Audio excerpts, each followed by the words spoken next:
Hello, welcome back to the channel. നമുക്ക് എന്തായാലും ഇന്നൊരു പാക്ക് ഓപ്പണിംഗ് വീഡിയോ ആണ് നമ്മളിന്ന് ഉദ്ദേശിക്കുന്നത്.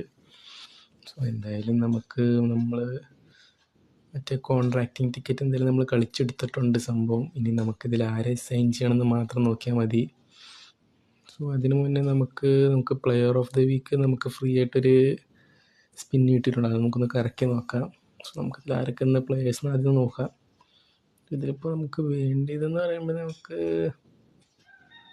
കാര്യമായിട്ട് ആരെയും വേണ്ട. ഇനി സലേനെ കിട്ടിയാൽ കുഴപ്പമൊന്നുമില്ല. സല എന്ന് പറയുമ്പോൾ അത്യാവശ്യം പ്രൊഫൈൽ വിങ്ങറാണ്. നമ്മുടെ അടുത്ത് സലയുടെ നല്ല കാർഡൊന്നും ഇല്ല. സല നമ്മുടെ നല്ലൊരു ടാർഗറ്റാണ്. പിന്നെ അതുപോലെ തന്നെ നമുക്കിപ്പോൾ വേറെ കിട്ടാൻ ആഗ്രഹമുള്ളതെന്ന് പറയുമ്പോഴത്തേക്ക് നമ്മുടെ സാൻഡ്രോ ടൊണാലി ഉണ്ട്. അത് ബോക്സ് ടു ബോക്സ് പ്ലേയിങ് സ്റ്റൈലാണ്. അത്യാവശ്യം കുഴപ്പമില്ലാത്തൊരു കാർഡാണ്. അത്യാവശ്യം നല്ല ഡിഫെൻസീവ് സ്റ്റാറ്റസ് ഒക്കെ ഉണ്ട്. ആ കാർഡ് കിട്ടിയാൽ നമുക്ക് കൊള്ളാം. ഇവർ രണ്ടാളാണ് നമ്മളിപ്പോൾ വെച്ചിരിക്കുന്നൊരു ടാർഗറ്റ് എന്ന് പറയാം. എന്തായാലും നമുക്ക് ഫ്രീ കിട്ടിയ സ്പിന്നൊന്ന് എടുത്ത് നോക്കാം ഇതിൽ. എന്തായാലും നമ്മൾ കറക്കിയിട്ടുണ്ട്. ആരെ കിട്ടും നോക്കി നോക്കാം. ഇതാരാണ്? RMF ഇപ്പം ഇതിലാരായിരുന്നു? ടാർഗറ്റല്ല എന്തായാലും കിട്ടിയിരിക്കുന്നത്. എന്തായാലും ഇത് നോക്കി നോക്കാം. ഒന്ന് രണ്ട് മാച്ച് കളിപ്പിച്ച് നോക്കാം എങ്ങനെയുണ്ട് ആളുടെ ഇതൊക്കെ നോക്കാം. ഇനി എന്തായാലും നമുക്ക് നമ്മുടെ സ്പെഷ്യൽ കോൺട്രാക്റ്റ് ഉണ്ട്. ഇതിൽ നമുക്ക് ആരെ എടുക്കുന്നതെന്ന് നമ്മുടെ ഒരു ഇതിൽ വെച്ച് നോക്കുവാണെങ്കിൽ, നിങ്ങൾ കുറേ വീഡിയോ കണ്ടിട്ടുണ്ടാകും. എല്ലാവരും മാക്സിമം നെയ്മറിനെയാണ് എടുക്കുന്നത്. കാരണം ബ്ലിറ്റ്സ് നെയ്മർ ഇതുവരെ വന്നിട്ടില്ല. നമുക്കെന്ന് പറയുമ്പോഴത്തേക്ക് ഇപ്പോൾ AMF നമുക്ക് അത്യാവശ്യം ആൾക്കാരുണ്ട്. ഇപ്പോൾ നമുക്ക് സ്കോൾസ് ആണെങ്കിലും ശരി, നമുക്ക് കക്ക ഉണ്ട്, പിന്നെ ക്രൈഫ്, പിന്നെ നമ്മുടെ ഡെൽപിയറോ ഉണ്ട്. ഡെൽപിയറോ ശരിക്കും SS ആണ്. നമ്മൾ പിന്നെ AMF ഇട്ട് കളിപ്പിക്കുന്നതിന് അത്യാവശ്യം നല്ല ബ്ലിറ്റ്സ്കൾ മൂപ്പർ നമുക്ക് തരുന്നുണ്ട്. നമുക്കിപ്പോൾ നെയ്മറിനെ ഇപ്പോൾ വലിയ കിട്ടിയിട്ട് കാര്യമില്ല. പിന്നെ ഇതല്ലാതെ വേറെ നമുക്ക് നെയ്മറിൻ്റെ രണ്ട് നല്ല നെയ്മറിൻ്റെ കാർഡുണ്ട്. ഒന്ന് നമ്മുടെ സാൻറ്റോസിൻ്റെ മറ്റേ 19 ഏജിൻ്റെ ഒരു കാർഡുണ്ട്. അത് അത്യാവശ്യം അടിപൊളി കാർഡാണ്. അതിന് ബ്രിഡ്സ് ഒന്നും ഇല്ല, പക്ഷേ അടിപൊളി കാർഡാണ്. Deep playing forward. ഈ കാർഡ് എന്ന് പറയുമ്പോൾ നെയ്മറിന് അത്യാവശ്യം ബ്രിഡ്സ് ഒക്കെ ഉള്ള കാർഡാണ്. പക്ഷേ ഞാനിങ്ങനെ കളിപ്പിച്ച് നോക്കുമ്പോൾ ബ്രിഡ്സ് അങ്ങനെ വർക്കാവുന്ന വലിയ പവറായിട്ട് എനിക്ക് തോന്നിയിട്ടില്ല ഇതുവരെ. ഈ നെയ്മറിൻ്റെ കാർഡ് ഇടയ്ക്ക് കയറും 1-2 എണ്ണം, അത്രയൊക്കെ തന്നെ ഉള്ളൂ. ഞാൻ എൻ്റെ ഫ്രണ്ടിൻ്റെ അക്കൗണ്ടിലൊന്ന് കളിപ്പിച്ച് നോക്കിയായിരുന്നു. പക്ഷെ എനിക്കത്ര പവറായിട്ട് അങ്ങനെ തോന്നിയിട്ടില്ല. പിന്നെ ഇതിന് വേറൊരു കുഴപ്പമെന്ന് പറയുമ്പോഴത്തേക്ക് നമുക്ക് അത്യാവശ്യം ഇൻകൺസിസ്റ്റൻസി ആയിരിക്കും വരിക ഫോം. ചിലപ്പോൾ ഈ ആഴ്ച നല്ല ഫോമാണ്, ചിലപ്പോൾ അടുത്ത ആഴ്ച നമുക്ക് ഫോം കിട്ടാൻ ചാൻസ് കുറവായിരിക്കും. പിന്നെ അത്യാവശ്യം നല്ല സ്റ്റാറ്റസ് ഒക്കെ ഇവന്മാർ കൊടുത്തിട്ടുണ്ട്. ബോൾ കൺട്രോളും ഡ്രിബിളിംഗ് ഒക്കെ എന്തോ 100 ഒക്കെ എന്തോ പോകും. ബോൾ കൺട്രോളിംഗ് ഒക്കെ അത്യാവശ്യം നല്ല കൺട്രോളിംഗ് ഒക്കെ ഉണ്ട്. പിന്നെ ഫിസിക്കലില്ല. അങ്ങനെ കുറച്ച് പ്രശ്നങ്ങളൊക്കെ ഉണ്ട്. അതുകൊണ്ട് നമ്മൾ മെയിനായിട്ട് ഇപ്പോൾ നെയ്മറിനെ എടുക്കുന്നില്ല. കാരണം നമ്മുടെ അടുത്ത് മറ്റേ സാൻറ്റോസിൻ്റെ നെയ്മറുണ്ട്. പിന്നെ അതുപോലെ നമുക്ക് ഒരു ഫസ്റ്റ് ഇട്ട് ഷോർട്ട് ടൈമിൻ്റെ ഒരു നെയ്മറും ഉണ്ട്. അത് രണ്ടും നമുക്ക് അത്യാവശ്യം നമ്മൾ ഇറക്കാറൊക്കെ ഉണ്ട്. നമുക്ക് പിന്നെ നെയ്മറിനെ കിട്ടിയിട്ട് വലിയ കാര്യമൊന്നുമില്ല. പിന്നെ ഉള്ളതെന്ന് പറയുമ്പോഴത്തേക്ക് നമ്മുടെ CF വന്നിട്ടുണ്ട്. CF ആരാണ്? നമ്മുടെ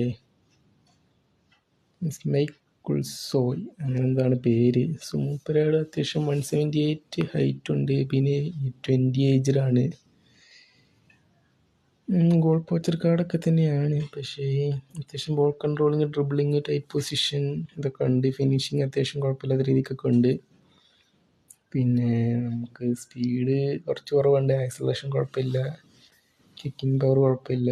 പിന്നെ ഫിസിക്കൽ കോണ്ടാക്റ്റ്, സ്റ്റാമിന വലിയ കുഴപ്പമില്ലാത്തൊരു കാർഡാണ് ഇതും. പക്ഷേ നമുക്കെന്ന് പറയുമ്പോൾ CF എന്ന് പറയുമ്പോൾ അത്യാവശ്യം നല്ലൊരു പ്ലെയർ കിട്ടുന്നൊരു കാർഡ് വേണമെന്നാണ് നമ്മുടെ ആഗ്രഹം. എന്തായാലും നമുക്ക് ഇപ്പോൾ ഈ CFC നമ്മൾ മാക്സിമം എടുക്കുന്നില്ല. കാരണം എന്ന് പറയുമ്പോൾ മൂപ്പർക്ക് ഇപ്പോൾ ഹൈറ്റ് കുറവാണ്. ഇപ്പോൾ നമ്മുടെ ഇടയ്ക്ക് ഒരു ക്രോസ് ഒക്കെ ഇട്ടാൽ നമ്മളിപ്പോൾ മെയിനായിട്ട് 1CF ആണ് കളിക്കുന്നത്. അപ്പോൾ ക്രോസ് ഒക്കെ ഇട്ടാൽ നമുക്ക് എടുത്തൊരു ഹെഡൊക്കെ ആക്കാനൊരു കഴിവുള്ള പ്ലെയറാണ് വേണ്ടിയത്. പക്ഷേ 178 എന്ന് പറയുമ്പോൾ നമുക്കത് തോന്നുന്നില്ല. നമ്മൾ പിന്നെ കളിപ്പിച്ചവരും പറയുന്നത് ഈ കാർഡ് അത്രയ്ക്ക് വലിയ ഇമ്പാക്റ്റ് ചെയ്യുന്ന കാർഡല്ല. ഇമ്പാക്റ്റ് മീൻസ് നമുക്ക് നമ്മുടെ റൂമി അല്ലെങ്കിൽ നമ്മുടെ ഈ ഹാളിൻ്റെ അടുത്ത് ഓടിച്ച് എപ്പോഴും ഗോൾ അടിക്കുന്ന രീതിക്കുള്ളൊരു കാർഡല്ല. നമ്മൾ മാക്സിമം അതും എടുക്കുന്നില്ല. അപ്പം നമ്മൾ ആകെ എടുക്കാനിപ്പോൾ നമ്മൾ ഉദ്ദേശിക്കുന്നത് പറയുമ്പോൾ നമുക്ക് റൈറ്റ് വിങ്ങിൽ ഇപ്പോൾ നല്ലൊരു പ്ലെയർ ആരും ഇല്ല. ആ പാടെ നമ്മളുള്ളതെന്ന് പറയുമ്പോഴത്തേക്ക് നമുക്ക് ഒരു ലാമിയമാലുണ്ട്. അത് RMF ആണ്. വിങ്ങിൽ നമുക്കങ്ങനെ കളിപ്പിക്കാൻ വലിയത് കിട്ടുന്നില്ല. സോ നമുക്ക് ആർ വിങ്ങിൽ റൈറ്റ് വിങ്ങിൽ ഇപ്പോൾ വേണ്ടിയെന്ന് പറയുമ്പോൾ നമുക്കിപ്പോൾ നമ്മൾ എടുക്കാൻ ഉദ്ദേശിക്കുന്നത് ഇയാളാണ്, ലീൻ ഖാൻ. മൂപ്പരാൾ ഹൈറ്റ് 173 ആണ്, 24 ഏജിലാണ്. അത്യാവശ്യം വലിയ കണ്ടിട്ട് സ്റ്റാറ്റസൊക്കെ കണ്ടിട്ട് വലിയ കുഴപ്പമില്ലാത്തൊരു പ്ലെയറാണ്. പിന്നെ റോമൻ ഫ്ലാങ്കൊക്കെയാണ്. എന്തായാലും അത്യാവശ്യം നല്ല ഉള്ളിൽ കയറി കട്ട് ചെയ്യാനൊക്കെ ഉള്ള കഴിവുള്ള ഒരു പ്ലെയർ ആയിരിക്കും എന്ന് തോന്നുന്നു. അത്യാവശ്യം നല്ല ball controlling, lofted pass, low pass, പിന്നെ കേറലൊക്കെ അത്യാവശ്യം ഉണ്ട്. അതുപോലെ തന്നെ സ്പീഡില്ല, എക്സലറേഷനൊക്കെ ഉണ്ട്. ഫിസിക്കൽ കോണ്ടാക്റ്റും കുറവാണ് മൂപ്പരാൾക്ക്. പിന്നെ ഫോം അൺവേവറിങ് ആണ്, അതുകൊണ്ട് വലിയ സീനില്ലെന്ന് തോന്നുന്നു കണ്ടിട്ട്. മൂപ്പരാൾ ഏതാ ലെഗ് നോക്കട്ടെ, ലെഫ്റ്റ് ഫുട്ടാണ്. അപ്പോഴത്തേക്ക് നമുക്ക് ലെഫ്റ്റ് കൊണ്ട് ഒരു കർവ് ചെയ്യിപ്പിക്കാൻ പറ്റും തോന്നുന്നു. റൈറ്റ് വിങ്ങിലല്ലേ കളിക്കുന്നത്. പിന്നെ നമുക്കിപ്പോൾ റൈറ്റ് വിങ്ങിൽ ഇപ്പോൾ നല്ല അത്യാവശ്യം നല്ല പ്ലേയേഴ്സ് ആരും ഇല്ല. പിന്നെ ഉള്ളതെന്ന് പറയുമ്പോൾ അവിടെ മെസ്സിയൊക്കെ ഉണ്ട്. പക്ഷേ മെസ്സിയൊക്കെ ക്രിയേറ്റീവ് പ്ലേ മേക്കറാണ്. അപ്പോൾ എപ്പോഴും ആ രീതിക്കൊന്നും ഓടി കയറുന്നൊന്നുമില്ല. സോ ഇത് റോമൻ ഫ്ലാങ്കാണ്, അത്യാവശ്യം കുഴപ്പമില്ലാത്തൊരു പ്ലേയിങ് സ്റ്റൈലുള്ള കാർഡാണ്. നമുക്ക് എന്തായാലും ഇയാളെ തന്നെ എടുത്ത് നോക്കാം. ഞാൻ കുറേ വീഡിയോ ഒക്കെ കണ്ടതിൽ ആരും ഇങ്ങനെ ഇയാളങ്ങനെ എടുത്ത് ഞാൻ കണ്ടിട്ടില്ല. പക്ഷെ നമുക്ക് എന്തായാലും വെറൈറ്റിക്ക് ഇയാളൊന്ന് എടുത്ത് നോക്കാം. സോ എല്ലാവരും നെയ്മറിൽ റിവ്യൂ ഒക്കെ ഇടുമ്പോഴത്തേക്ക് കുറച്ച് ആൾക്കാർ ഇവരൊക്കെ എടുത്ത് കാണില്ല. അപ്പോൾ അവർക്കൊരു റിവ്യൂ ഒക്കെ വേണ്ടേ. സോ നമുക്ക് എന്തായാലും ഒരാളെന്തായാലും സൈൻ ചെയ്യാം. സോ നമ്മളെന്തായാലും നമ്മുടെ കോൺട്രാക്ട് ടിക്കറ്റ് കൊടുക്കുകയാണ്. നമുക്ക് എന്തായാലും നല്ല പെർഫോമൻസ് കിട്ടുമെന്ന് വിചാരിക്കുന്നു. സോ എന്തായാലും നമുക്ക് കൊടുത്തു നോക്കാം, സൈൻ ഇൻ. സോ നമ്മുടെ കോൺട്രാക്റ്റിംഗ് ടിക്കറ്റിൽ നമ്മൾ എടുത്തിട്ടുണ്ട്. ആനിമേഷൻ വരട്ടെ. അപ്പം ഇങ്ങനെയാണ് ആനിമേഷൻ, കുഴപ്പമൊന്നുമില്ല. സംഭവം നമ്മുടെ കാർഡ് നമ്മുടെ കയ്യിലെത്തിയിട്ടുണ്ട്. നമുക്ക് എന്തായാലും പ്ലെയർ പ്രോഗ്രഷൻ കൊടുത്തു നോക്കാം, മാക്സിമം എത്ര കയറുമെന്നറിയാലോ. സോ ഇതെവിടെ,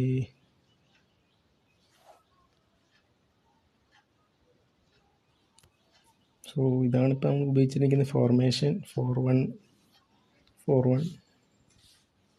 സോ പ്ലെയർ പ്രോഗ്രഷൻ പിന്നെ മറ്റേ സംഭവം കൊടുക്കണമല്ലോ, level training, auto select, proceed.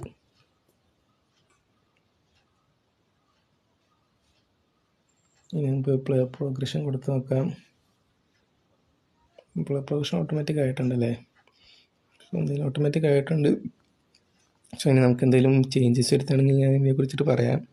So ഇപ്പോൾ ഇത് കിടക്കട്ടെ. നമുക്ക് എത്ര ഓവറോൾ റേറ്റിംഗ് പോകുന്നു നോക്കി വെക്കാം നമ്മുടെ സ്ക്വാഡിലിടുമ്പോൾ. സോ റൈറ്റ് വിങ് ഇവിടെ,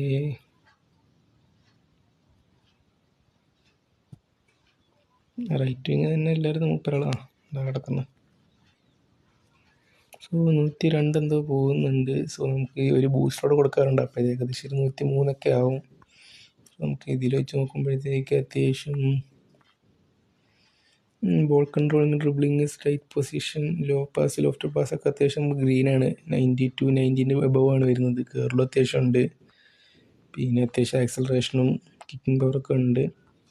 സ്റ്റാമിന അത്യാവശ്യം നല്ല രീതിക്കുണ്ട്. സോ എന്തായാലും നമുക്ക് മൂപ്പരാളെ വെച്ചിട്ട് ഇത് മാച്ച് കളിപ്പിച്ച് നോക്കാം. എന്നിട്ട് നമുക്ക് മൂപ്പരാളുടെ റിവ്യൂ ഒക്കെ ഇടാം. സോ ഇന്നത്തേക്ക് ഇത്രേ ഉള്ളൂ. സോ അപ്പോൾ നമുക്ക് ഇന്നത്തെ